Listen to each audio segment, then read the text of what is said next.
شناختی card passport بنوا کے انشاءاللہ ساتھ لے جانے کی، حج عمرہ کروانے کی انشاءاللہ ترتیب بن سکتی ہے۔ اللہ تعالیٰ آپ سب کو جزائے خیر عطا فرمائے۔ الحمدللہ ثم الحمدللہ، یہ میں جس رشتے کا تعارف کروانے لگا ہوں یہ وہ شخصیت ہیں، وہ عظیم ہستی ہیں، میرے لیے تو وہ قابل احترام ہے، اگرچہ وہاں پر بیت اللہ شریف میں، حرم شریف میں جو کام ہو رہا ہے اس میں ان کی کچھ ذمہ داریاں ہیں۔ تو ان کی میں نے ایک ویڈیو پہلے بھی لگائی تھی اور انہوں نے ہم سے کچھ مہینوں سے رابطہ کیا ہوا ہے، ان کو کچھ مختلف رشتوں کی بات چیت چلی ہے لیکن کہیں فائنل نہیں ہوئی۔ اب یہ 10 تاریخ کی انہوں نے ٹکٹ بھیج دی ہے، انہوں نے کہا جی میں 10 تاریخ کو آ رہا ہوں، ایک یا دو مہینے کے لیے شاید آ رہے ہیں۔ تو بہرحال 2 مہینے تو بہت کم ہوتے ہیں، کیونکہ انہوں نے رشتہ دیکھنا ہے، دیکھتے ہی فوراً نہیں کرنا، دیکھنے کے بعد کچھ بات چیت ہوگی، کچھ بات آگے بڑھے گی، تو بہت بڑی سعادت کی بات ہے۔ اگرچہ یہ وہاں پر بکے میں کوئی بہت بڑے بزنس مین نہیں ہے، وہاں پر مناسب ماشاءاللہ خدمت کر رہے ہیں، صرف پیسے کو دیکھ کر، پیسے کی بنیاد پر شادیاں کرنا بے وقوفی کی بات ہے، اور یہ یہودیوں کا طریقہ ہے۔ عیسائی خوبصورتی کو دیکھ کے کرتے ہیں، یہودی مال دولت کو دیکھ کے کرتے ہیں شادیاں، جبکہ رسول اللہ صلی اللہ علیہ وسلم کے فرمان عالی شان کے مطابق جو مسلمان ہے وہ دین کی بنیاد پر شادی کرتا ہے۔ جس بندے کو اللہ نے بیت اللہ شریف میں خدمت کا موقع دیا اور اس کی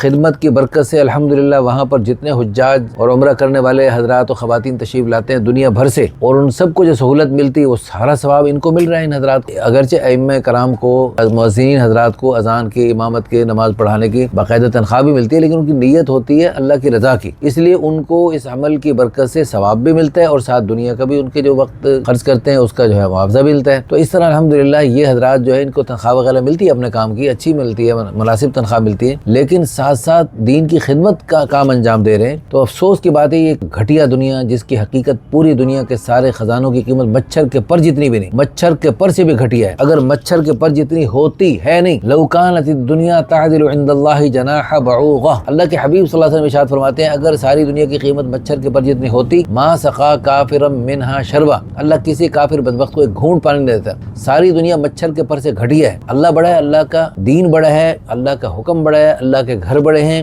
اور اللہ تعالیٰ کی رضا سب سے بڑھ کر ہے۔ ذالک هو الفوز العظیم، اور ان نیک کاموں کی برکت سے اللہ کی رضا کا مل جانا، یہ اللہ کی رضا کو پا لینا، یہ سب سے بڑی کامیابی۔ تو اس لیے اللہ تعالیٰ کی رضا کو پانے کے لیے خیر کے کاموں میں دلچسپی لیا کریں اور دین کی بنیاد پہ اپنے قدم اٹھایا کریں۔ اگر آپ کو دنیا مل بھی گئی کب تک چمٹے رہیں گے اس سے؟ آج بھی چھوڑ کے جا سکتے ہیں یہ ساری ملک، مال، سونے چاندی، عہدے، جائیدادیں، ڈگریاں، دنیا کا سارا سامان مرتے بیکار بھاڑ میں جائے گا، قبر میں کچھ بھی ساتھ نہیں جائے گا۔ ہاں اس طرح خیر کے کاموں میں دلچسپی رکھتے ہوئے آپ جو کام کریں گے وہ آپ کے لیے دنیا آخرت میں خیروں کا، برکتوں کا، خوشیوں کا اور نسلوں تک خیروں کے سلسلے چلنے کا ذریعہ بنے گا انشاءاللہ ثم انشاءاللہ۔ ان کی پہلے ویڈیو جو میں نے لگائی تھی، ویڈیو کا لنک بھی ہم اس میں لگا دیں گے، اس کو بھی دیکھ لیں، اور اس ویڈیو کو دیکھ کر، اس ویڈیو کو شیئر کر کے، لائک کر کے، اچھے سے کمنٹس کر کے، اس نیک آدمی جو روزانہ بیت اللہ شریف میں دعا کرتے ہیں پوری امت کے لیے، ہمارے لیے، ہمارے ادارے کے لیے، آپ سب کے لیے، تو اسپیشل کہا ہے کہ جو ہمارے سے رابطہ کرتے رہتے ہیں اور اپنے رشتوں کے لیے پریشانی کا اظہار کرتے رہتے ہیں، ان سب کے لیے، سب حضرات و خواتین کے لیے دعا کیا کریں، الحمدللہ وہ کرتے رہتے ہیں۔ تو آپ نے ان کے اس احسان کا بدلہ ان کے ساتھ کام میں معاونت کے اعتبار سے اس طرح کرنا ہے۔ اچھے سے کمنٹس کریں، ان کو اپنے مسائل کے حل کے لیے، دعا کے لیے ان کو کہیں کمنٹس میں، اور ساتھ ساتھ ایک کام یہ کریں کہ اس کو ری پوسٹ کریں تاکہ اس کی برکت سے انشاءاللہ جلدی ان کا کام اچھا ہو جائے اور اللہ تعالیٰ اس کو